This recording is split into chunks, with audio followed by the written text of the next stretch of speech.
J'adore cette ville, hein.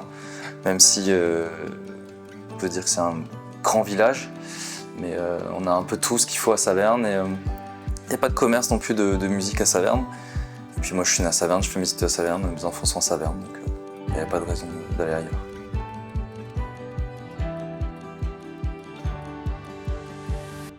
Bonjour Wesley, Bonjour. merci de nous accueillir.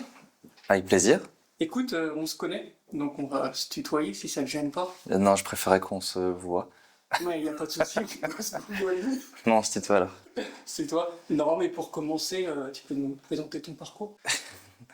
Alors, en termes de musique, j'ai commencé la musique à 6 ans.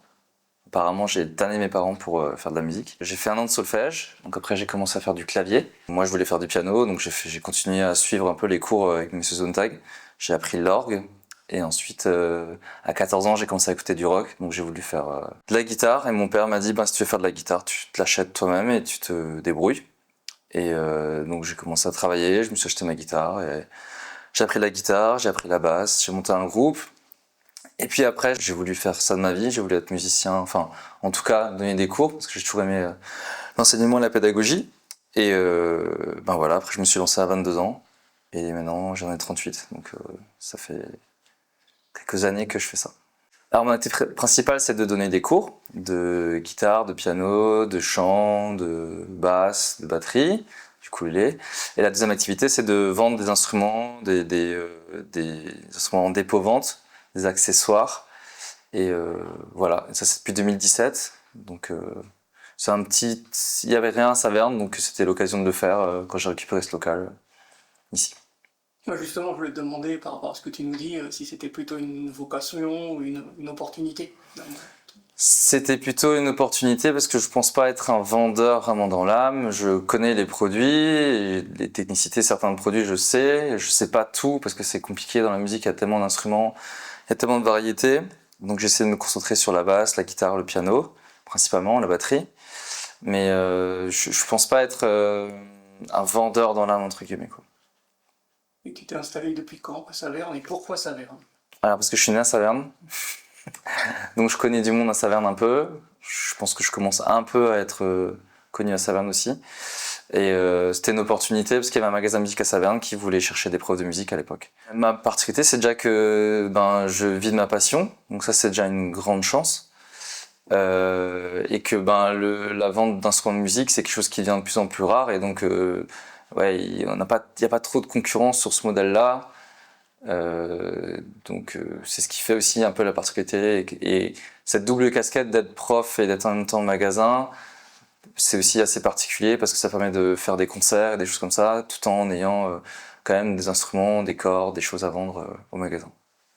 On a vu pendant le Covid, pendant cette période-là assez difficile, compliquée, que la vente d'instruments, en fait, elle a explosé, et notamment la vente de guitares. Toi, tu nous dis que tu étais prof de guitare et tu vends également des instruments. Est-ce que tu as senti, en fait, cette croissance de vente d'instruments et puis surtout, après, de vouloir apprendre la guitare? Alors il y a eu un regain très fort, oui, parce qu'il y a des jeunes qui sont retournés chez leurs parents, donc qui ont revu un instrument qui traînait, qui ont voulu le remettre à neuf pour pouvoir jouer. Des retraités qui ont décidé de se trouver une activité parce que justement ils trouvaient qu'ils n'avaient plus trop d'activité d'apprentissage. Mais il y a eu un vrai regain de se recentrer sur des choses un peu plus terre à terre, plus basiques, un peu plus personnelles aussi dans l'apprentissage et dans l'expression de soi. Pas mal ça. Ah, il va y avoir des conneries, hein. Guitare versus piano versus batterie, par rapport à cette période-là, il y a un instrument à privilégier. Pas réellement, même si depuis que je donne des cours de batterie, c'est quand même un instrument qui est très demandé, la percussion. Je pensais pas à ce point-là. Il y a eu un vrai changement, c'est-à-dire qu'avant j'avais beaucoup d'élèves de chant. Et avec le Covid, ils ont dû se rapatrier sur d'autres instruments.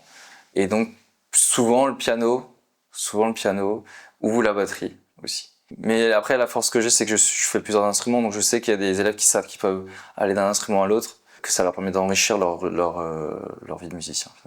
T'as un instrument préféré?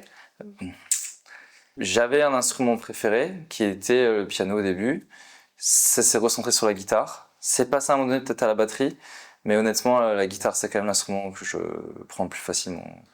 Et qui me permet de composer, qui permet de faire un peu tous les styles aussi, donc ça c'est plutôt bien. Quand tu parles de composition, Tu composes à une guitare acoustique ou une guitare électrique? Alors principalement moi quand je compose c'est quand même sur une guitare électrique plutôt au départ. Mais ça vient aussi souvent du piano quand même, sur la base harmonique. Après tout ce qui est mélodique et tout ça, tout ce qui est rock et tout, j'aime bien avoir comme le son de la guitare électrique. Tu as une activité musicale en dehors de ton métier? J'ai un groupe qui s'appelle The Wafers où on fait des petites sessions acoustiques pour des mariages ou des événements à Saverne aussi, des événements publics, privés. On a repris ça depuis 2 ans maintenant, je crois à peu près 1 an et demi, 2 ans. Mais sinon, non, pas plus que ça parce que ça demande du temps, j'ai quand même beaucoup de cours, j'ai une vie de famille et c'est un équilibre. Depuis quelques années, il y a énormément de ressources sur YouTube, alors pour n'importe quel sujet, mais là on parle de musique, et il y a énormément de personnes qui donnent des cours de musique. Comment tu vois de manière générale en fait cette ressource?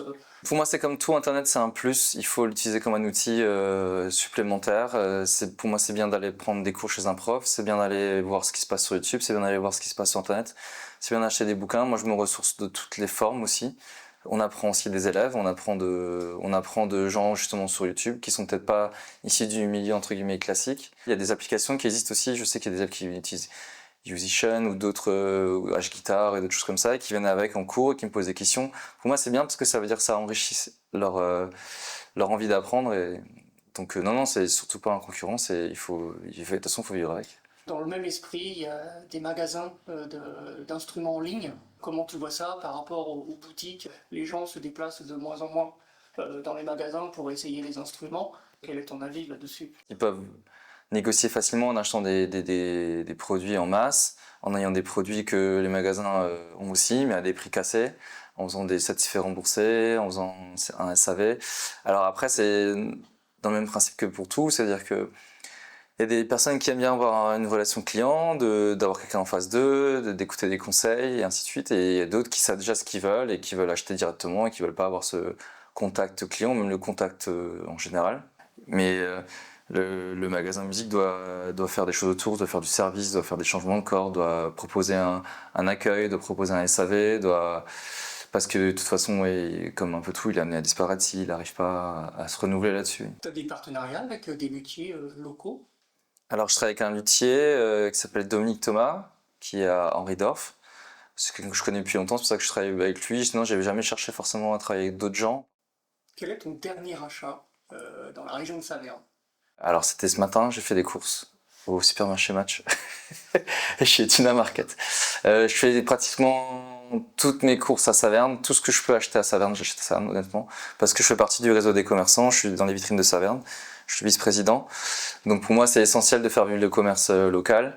J'essaie de soutenir les commerçants un maximum. Et puis il y a de très bons commerçants, des très bonnes choses ici. Donc, Tu as une recommandation culturelle à nous proposer en ce moment, en ce moment ou de la musique, du film, des trucs comme ça. comme tu veux? Il y avait les alpagas bleus à Saverne là, la semaine dernière, donc c'est plutôt une bonne chose. Je veux dire, de sortir, d'aller voir des concerts, de s'enrichir culturellement, je pense que c'est très important.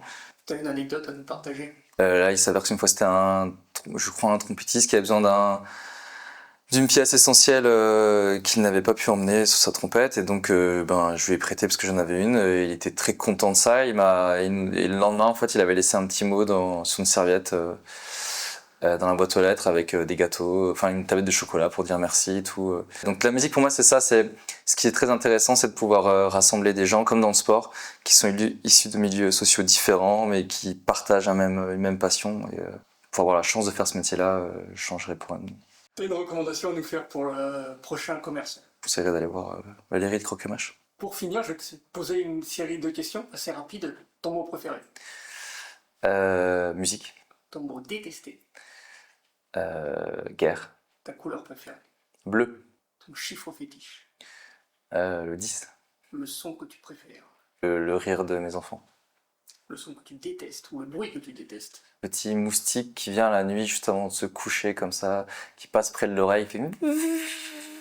C'est le truc que je déteste. Ton juron préféré? Putain, quand même. Ton groupe de musique préféré? Bah, ça, je pense que les gens qui me connaissent le savent, c'est Muse. Ton animal préféré? Moi, j'aime pas les animaux. Allez, on va dire le lion. Merci Wesley pour ton accueil. On termine en musique? Bah, merci à vous deux et du côté de chez soi, je sais pas quoi là. Ça tient pourri ça.